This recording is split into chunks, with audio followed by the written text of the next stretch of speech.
நம்முடைய தேவனாகிய கர்த்தர் நம்மோடு இருப்பவராயிருக்கிறார். நம்முடைய தேவனாகிய கர்த்தருக்கு ஸ்தோத்திரம். அப்போஸ்தலர் நடபடிகள் 19ஆம் அதிகாரம்.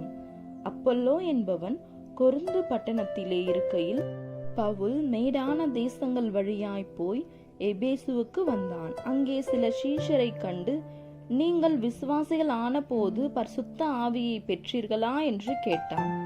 அதற்கு அவர்கள், பரிசுத்த ஆவி உண்டென்பதை நாங்கள் கேள்விப்படவே இல்லை என்றார்கள். அப்பொழுது அவன், அப்படியானால் நீங்கள் எந்த ஞானஸ்தானம் பெற்றீர்கள் என்றான். அதற்கு அவர்கள், யோவான் கொடுத்த ஞானஸ்தானம் பெற்றோம் என்றார்கள். அப்பொழுது பவுல், யோவான் தனக்கு பின் வருகிறவராகிய கிறிஸ்து இயேசுவில் விசுவாசிகளாய் இருக்க வேண்டும் என்று ஜனங்களுக்கு சொல்லி மனம் திரும்புதலுக்கு ஏற்ற ஞானஸ்தானை கொடுத்தானே என்றான்.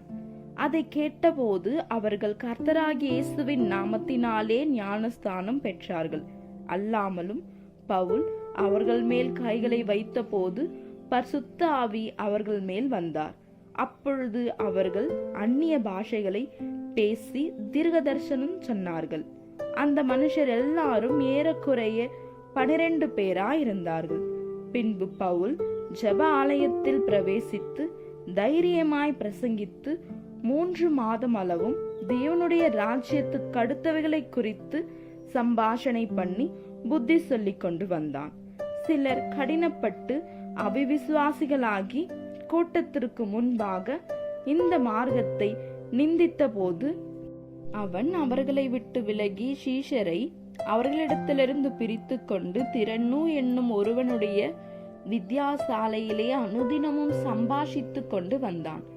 2 வருஷ காலம் இப்படி நடந்ததினாலே ஆசியாவில் குடியிருந்த யூதரும் கிரேக்கரும் ஆகிய எல்லாரும் கர்த்தராகிய இயேசுவின் வசனத்தை கேட்டார்கள்.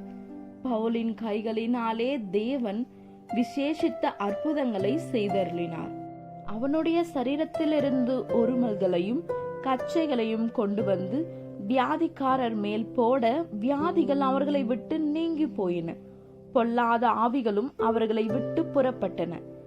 அப்பொழுது தேசாந்தரிகளாய் திரிகிற மந்திரவாதிகளாகிய யூதரில் சிலர் பொல்லாத ஆவிகள் பிடித்திருந்தவர்கள் மேல் கர்த்தராகிய இயேசுவின் நாமத்தை சொல்ல துணிந்து, பவுல் பிரசங்கிக்கிற இயேசுவின் பேரில் ஆணையிட்டு உங்களுக்கு கட்டளையிடுகிறோம் என்றார்கள். பிரதான ஆசாரியனாகிய இஸ்கோவா என்னும் ஓர் யூதனுடைய குமாரர் 7 பேர் இப்படி செய்தார்கள். பொல்லாத ஆவி அவர்களை நோக்கி, இயேசுவை அறிவேன், பவுலையும் அறிவேன், நீங்கள் யார் என்று சொல்லி பொல்லாத ஆவியுடைய மனுஷன் அவர்கள் மேல் பாய்ந்து பலாத்காரம் பண்ணி அவர்களை மேற்கொள்ள அவர்கள் நிர்வாணிகளும் காயப்பட்டவர்களும் ஆகி அந்த வீட்டை விட்டு ஓடி போனார்கள். இது எபேசுவிலே குடியிருந்த யூதர் கிரேக்கர் அனைவருக்கும் தெரிய வந்த போது அவர்கள் எல்லாரும் பயமடைந்தார்கள். கர்த்தராகிய இயேசுவின் நாமம் மகிமைப்பட்டது. விசுவாசித்தவர்களில் அநேகர் வந்து தங்கள் செய்கைகளை வெளிப்படுத்தி அறிக்கையிட்டார்கள். மாய வித்தைக்காரராய் இருந்தவர்களில் அநேகர் தங்கள் புஸ்தகங்களை கொண்டு வந்து எல்லாருக்கும் முன்பாக சுட்டெரித்தார்கள். அவைகளின் கிரயத்தை தொகை பார்த்து 50,000 வெள்ளி காசாக கண்டார்கள். இவ்வளவு பலமாய் கர்த்தருடைய வசனம் விருத்தி அடைந்து மேற்கொண்டது. இவைகள் முடிந்த பின்பு பவுல் மக்கேதோனியா ஆகையா என்னும் நாடுகளில் சுற்றி நடந்து எருசலேமுக்கு போகும்படி ஆவியில் நிர்ணயம் பண்ணிக்கொண்டு, நான் அங்கே போன பின்பு ரோமாபுரியையும் பார்க்க வேண்டியதென்று சொல்லி தனக்கு உதவி செய்தவர்களில் 2 பேராகிய தீமோத்தேவையும் எரஸ்துவையும் மக்கேதோனியாவுக்கு அனுப்பிவிட்டு தான் பின்னும் சில காலம் ஆசியாவிலே தங்கினான். அக்காலத்திலே இந்த மார்க்கத்தை குறித்து பெரிய கலகம் உண்டாயிற்று. எப்படி என்றால், தேமேந்திரியு என்னும் பேர் கொண்ட ஒரு தட்டான் தியானாலின் கோவிலை போல வெள்ளையினால் சிறிய கோவில்களை செய்து தொழிலாளிகளுக்கு மிகுந்த ஆதாயம் வருவித்துக் கொண்டிருந்தான். இவர்களையும் இப்படிப்பட்ட தொழில் செய்கிற மற்ற வேலையாட்களையும் அவன் கூடி வர செய்து, மனுஷர்களே, இந்த தொழிலினால் நமக்கு நல்ல பிழைப்பு உண்டாயிருக்கிறதென்று அறிவீர்கள். இப்படி இருக்க கைகளினால் செய்யப்பட்ட தேவர்கள் தேவர்கள் அல்லவென்று இந்த பவுல் என்பவன் சொல்லி, எபேசுவில் மாத்திரம் அல்ல, கொஞ்சங்குரிய ஆசியா எங்கும் அநேக ஜனங்களுக்கு போதித்து அவர்களை வசப்படுத்தி கொண்டான் என்று நீங்கள் கண்டும் கேட்டும் இருக்கிறீர்கள்.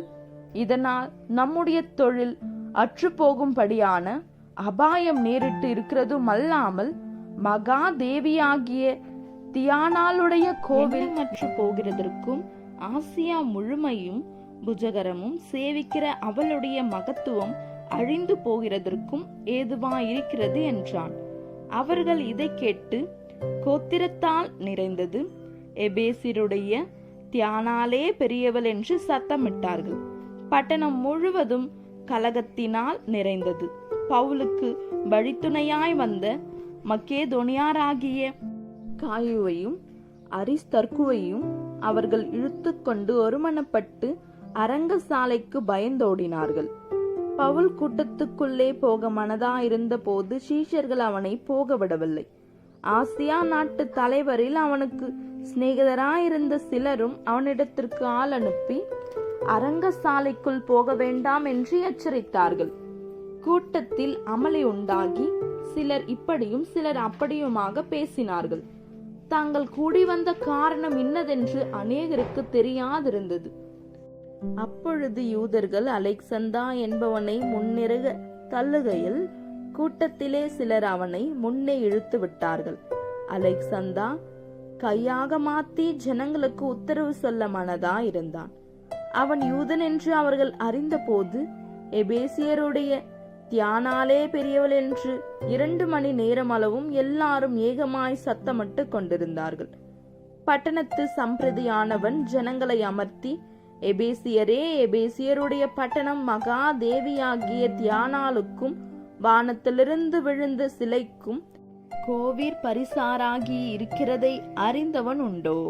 இது எதிர்பேசப்படாத காரியமாகையால் நீங்கள் ஒன்றும் பதறி செய்யாமல் அமர்ந்திருக்க வேண்டும்.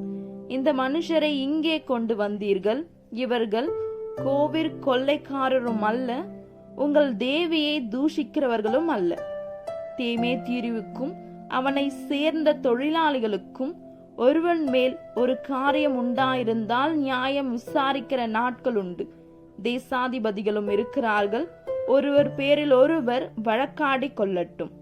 நீங்கள் வேறே யாதொரு காரியத்தை குறித்து விசாரிக்க வேண்டியதானால் அது நியாய சங்கத்திலே தீர்க்கப்படும். இன்றைக்கு உண்டான கலகத்தை குறித்து நாம் உத்தரவு சொல்லுகிறதற்கு ஏதுவில்லாதபடியால் இந்த கலகத்தை குறித்து நாங்கள் விசாரிக்கப்படும் போது குற்றவாளிகள் ஆகிறதற்கு ஏதுவாயிருப்போமே என்று சொல்லி பின்பு கூட்டத்தை அனுப்பிவிட்டான்.